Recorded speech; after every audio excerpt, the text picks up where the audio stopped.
I'm Carla Reeves, and this is Differently, a podcast where we explore the ins and outs of what becomes possible when we're willing to think, do, and show up differently to the moments of our everyday lives.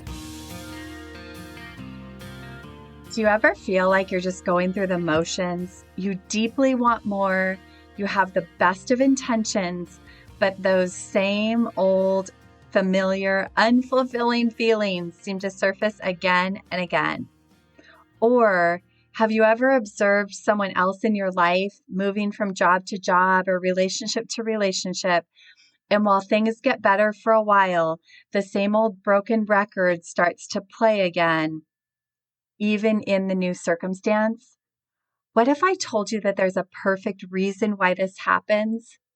Years ago, when I first started coaching and had had some experience over time of working with people, I began to sense that when people started coaching, they typically wanted to make some big change, like leave a relationship or make a career change, move to a new city. I began to sense that what they actually wanted to escape was something different. And I started to get really curious about this. I began to ask clients in the beginning, how urgent is it that you make this change? And could we suspend this for just a few weeks while we explore something else? I sensed that what they really wanted to escape wasn't the relationship, wasn't the job, but was an outdated way of thinking and behaving that was making them feel trapped. And when we feel trapped, we naturally want to escape. I later named this the survival model. It's simply made up of ways of thinking, ways of behaving, patterns in our life, ways that we respond and react, and it's reliable for producing similar unfulfilling results. It worked at one time and literally helped us to survive. But the problem is we're at a point in our life now where we want more. And often this old way of doing things is the very thing in the way that's keeping us from what's next.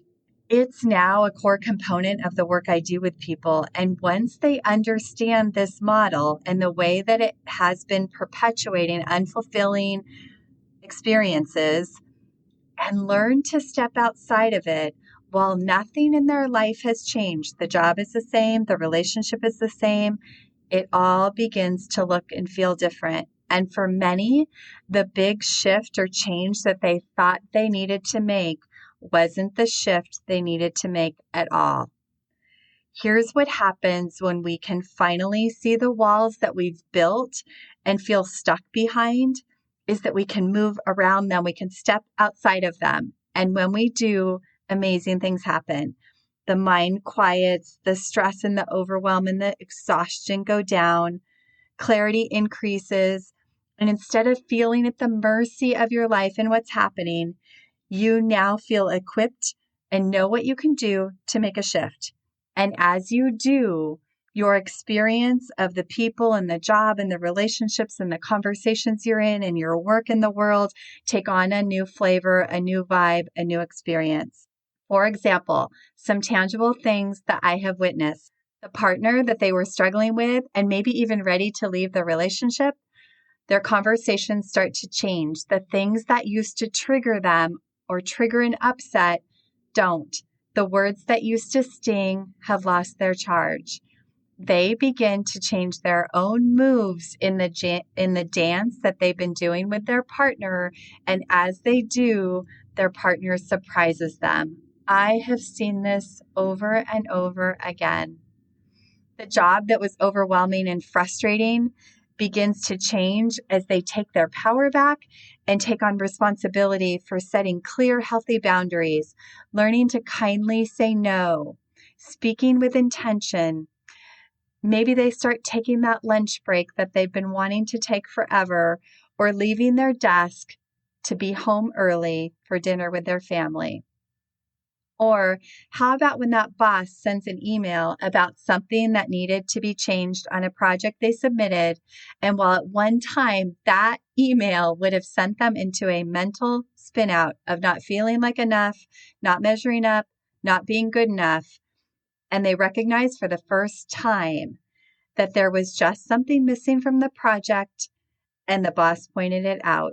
It actually didn't have to mean all that other stuff, and they could make the correction and move on. This is just a small snapshot of what it looks like and what becomes possible on the other side of this model. The coolest part about this is that as we free ourselves of living in this outdated way of doing things, that we also free ourselves to step into a fuller, more alive, more fulfilling model that we get to invent to live our life today. If you feel curious about how this might be playing a role in your life, but you don't want to go it alone, this is the work I help people do. And if you're ready, you can reach out to me. Let's have a conversation about how understanding and moving beyond this could impact your life. It starts with a conversation, and the first one is on me. You can reach out via the contact form on my website. Remember, the survival model is not you. And that's one of my favorite parts of coaching is when we've laid this out on paper, they understand it, and I get to ask them, who would you get to be outside of this old, outdated model? Once you shine a light on it and can see it in action in your life is when you forever have a choice to do differently. So make a commitment to discover it, recognize it, and move beyond it. I'll put in the show notes a link to a blog that I wrote that talks about some of the different survival types in case you're curious to learn more. Don't waste another minute. This is it. This is your precious life. Choose to live it more fully right here, right now, today. Thank you for tuning in to this episode of Differently. I hope it stirred your thinking, and I invite you to take one inspired action from something that stood out to you. If you want to hear more conversations like this, hit subscribe on your favorite podcast app, and please help us spread the word by sharing this podcast with people you know. Remember, new episodes drop weekly. See you next week.